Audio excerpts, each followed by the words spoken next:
আসসালামু আলাইকুম, ঈদ মোবারক। আমন্ত্রণ বাংলা ভিশন সংবাদে আপনাদের সাথে আছি আমি সঞ্জনা সোনিয়া। কুমিল্লায় চট্টগ্রাম মেল ট্রেনের ধাক্কায় যাত্রীবাহী বাস দুমড়ে মুচড়ে 12 জন নিহত হয়েছে। 8 ঘণ্টা পর পুনরায় চালু হয় ঢাকার সাথে চট্টগ্রামের রেল যোগাযোগ। দুর্ঘটনার কারণ উদ্ঘাটনে 3টি তদন্ত কমিটি গঠন করা হয়েছে, বরখাস্ত করা হয়েছে 2 গেটম্যানকে।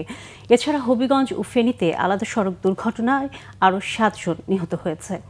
শনিবার রাত 3টার দিকে কুমিল্লার জাঙ্গালিয়া কচুয়ায় পদুয়ার বাজার বিশ্ব রোড রেল ক্রসিংয়ে দুর্ঘটনা ঘটে। বিষয়টি নিশ্চিত করেছেন কুমিল্লা সদর দক্ষিণ থানার উপপরিদর্শক জনি বড়ুয়া। তিনি জানান, রাতে জাঙ্গালিয়া কচুয়ায় চট্টগ্রাম মেল ট্রেনের সঙ্গে ধাক্কায় একটি বাস দুমড়ে মুচড়ে যায়। এতে 12 জন নিহত হয়েছে। নিহতদের মরদেহ উদ্ধার করে ময়নাতদন্তের জন্য হাসপাতালে পাঠানো হয়েছে।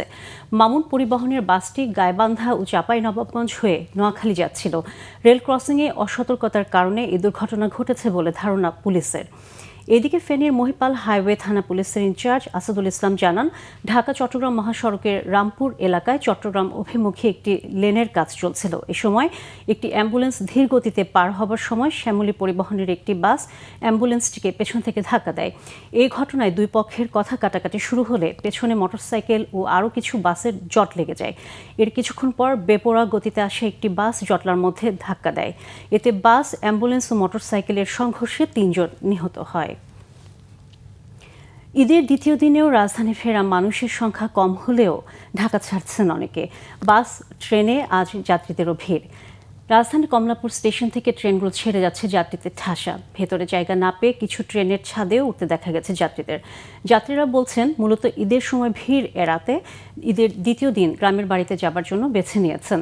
এছাড়া টিকিট না পাওয়ার কারণও ছিল অনেকের ক্ষেত্রে। যাত্রীরা আরও বলছেন, ঈদের ছুটি এখনও শেষ হয়নি, তাই গ্রামের বাড়িতে গিয়ে স্বজনদের সাথে দেখা করতে পারবেন। ফলে ঈদের আনন্দে খুব বেশি ছেদ পড়ছে না। এদিকে কমলাপুর রেল স্টেশন থেকে ট্রেনগুলো ছেড়ে গেছে মোটামুটি নির্ধারিত সময়ে। ফ্যামিলি নিয়ে যাওয়ার জন্য কষ্ট, এই জন্য ঈদের পরে মনে করলাম বলে একটু ভিড় কমাবো। এখনকার দিয়ে ঈদের পরেও অনেক ভিড়। ঢাকায় তো এখনো সবাই চলে আসে না, যারা ছুটিতে বাড়ি গেছে আসবে তো আরো 2-4 দিন পরে, দেখা তো হবেই গেলে, এই জন্য এখন যাওয়া। ঈদের পরে যাই, তাও সিট পাইনি। অনেক চেষ্টা করছি সিটের লাগে, কালকা সারাদিন চেষ্টা করছি, তাও পাইনি। অনলাইনে দেখছি, বিভিন্ন ইয়েতে দেখছি, পাইনি। কারণ সবাই আগে টিকিট কেটে রাখছে। উত্তরাঞ্চলের গরিব রোগীদের বড় নির্ভরতা রংপুর মেডিকেল, কিন্তু হাসপাতালের যন্ত্রপাতিগুলো নষ্ট থাকায় মানুষ চিকিৎসা পাচ্ছে না। জাইকার অর্থায়নে একটি আধুনিক পরীক্ষাগার নির্মাণের কাজ চলছে খুঁড়িয়ে খুঁড়িয়ে। পোড়া রোগীদের আধুনিক চিকিৎসায় প্রস্তাবিত 100 শয্যার হাসপাতাল নির্মাণের কাজ আছে থমকে। আটকে যাওয়া কাজের গতি বাড়াবে নতুন সরকার, এমন প্রত্যাশা এই অঞ্চলের মানুষের। রংপুর মেডিকেল নিয়ে জুয়েল আহমেদের 3 পর্বের রিপোর্টে আজ শেষ পর্ব। ক্যামেরায় শাহনেওয়াজ জনি। রংপুর মেডিকেল নিয়ে বড় প্রত্যাশা উত্তরের মানুষের। তালাবদ্ধ পুরনো যন্ত্রপাতি, হাসপাতালের রেডিওলজি ও ইমেজিং বিভাগে গুরুত্বপূর্ণ পরীক্ষার জন্য সিটি স্ক্যান, এমআরআই, আলট্রাসোনোগ্রাম ও এক্স রে মেশিন সহ ছোট বড় মাঝারি 537টি যন্ত্র অচল পড়ে আছে। ফলে এসবের পরীক্ষা থেকে বঞ্চিত মানুষ। সমস্ত রিপোর্ট কিন্তু সরকারিভাবে হয় না, কিছু রিপোর্ট বাইরে করতে হয়। বাইরে করতে গেলে জায়গা ভেদে দেখা যায় যে বিভিন্ন জায়গায় বিভিন্ন টাকা অর্থনৈতিকভাবে লাগে। এটা দেখা যায় যে গরিব মানুষের জন্য একটা ব্যয়বহুল খরচ। প্রায় 4 বছর থেকে অপেক্ষাকৃতভাবে ওই বিল্ডিংটা আছে, এখনো কাজ হচ্ছে না। আমরা অতি শীঘ্রই এর কাজ বাস্তবায়ন চাই। সংশ্লিষ্ট বলছেন, এই বিভাগে দক্ষ জনবল থাকলেও যন্ত্রপাতির অভাবে সেবার মান বাড়ানো যাচ্ছে না। জাপান বাংলাদেশের যৌথ অর্থায়নে একটি রেডিওলজি ও ইমেজিং বিভাগ নির্মাণ কাজ 4 বছর ধরে আছে ঝুলে। আর পোড়া রোগীদের চিকিৎসায় 100 শয্যা বিশিষ্ট পূর্ণাঙ্গ বার্ন ইউনিট স্থাপন প্রকল্পের কাজ দীর্ঘদিনেও শুরু হয়নি। এসব প্রকল্প বাস্তবায়ন নিয়ে চিন্তিত কর্তৃপক্ষ।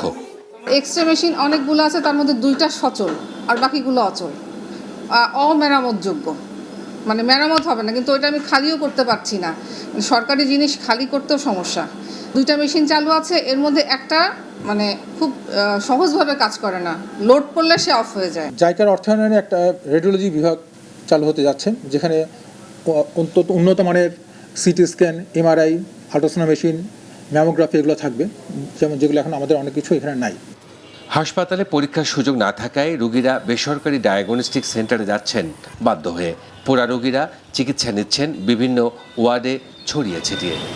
উত্তরের পোড়া রোগীদের আধুনিক চিকিৎসার জন্য এই স্থানটি প্রায় 1 দশক ধরে নির্ধারিত, কিন্তু হবে হবে করে হচ্ছে না মেডিকেলের বার্ন অ্যান্ড প্লাস্টিক সার্জারির আলাদা ইউনিট। এতে ভোগান্তিতে উত্তরের মানুষ। জুয়েল আহমেদ, বাংলা ভিশন, রংপুর।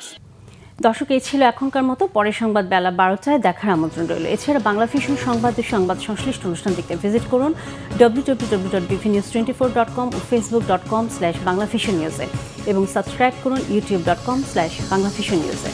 সাথে থাকার জন্য ধন্যবাদ সবাইকে।